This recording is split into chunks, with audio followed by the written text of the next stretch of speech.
5 minutes that changed everything.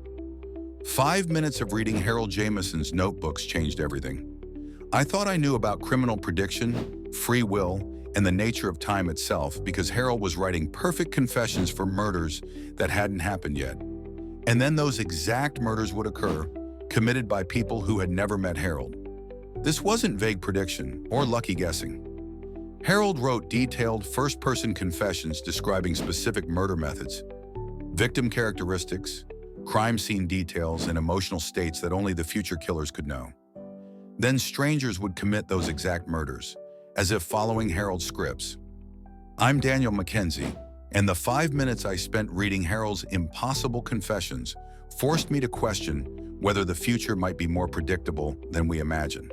Harold Jamison was a mild-mannered library clerk who spent his evenings writing what he called confession stories, detailed first-person accounts of murders he claimed were going to happen in the future. Here's what made Harold's confessions impossible.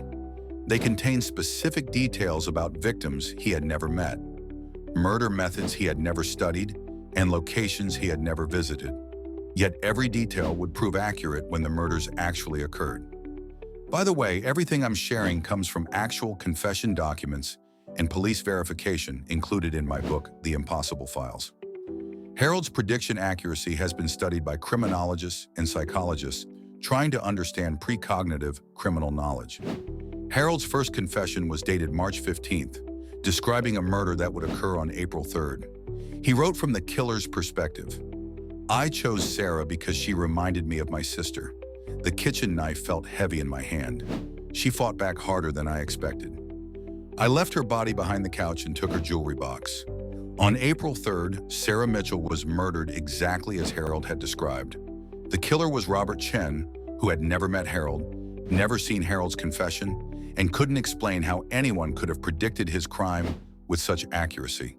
The investigation revealed that Robert's motive, method, and crime scene behavior matched Harold's confession perfectly, including emotional details that only Robert should have known.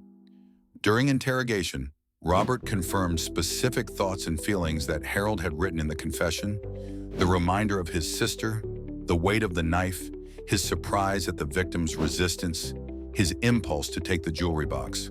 But Robert had never told anyone about these internal experiences before committing the murder. Harold had somehow accessed Robert's future mental state and decision-making process. This is just one of 16 cases involving impossible criminal prediction in my book, The Impossible Files. Link below. But Harold's case became truly disturbing when his confessions revealed details about crimes that even the future killers didn't know they would commit. Right now, you can read Harold's actual impossible confessions and 15 other cases of criminal prediction for just $2.99.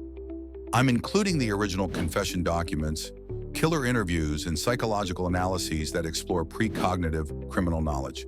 But I'm raising the price to $9.99 next week because criminology programs are studying Harold's case to understand predictive criminal behavior and prevention strategies.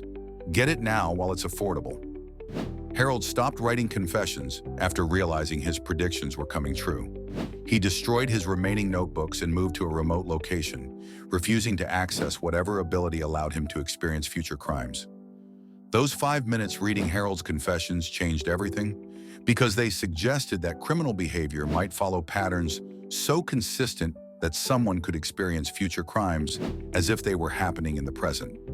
And that possibility challenges everything we think we know about choice, responsibility, and the nature of human behavior.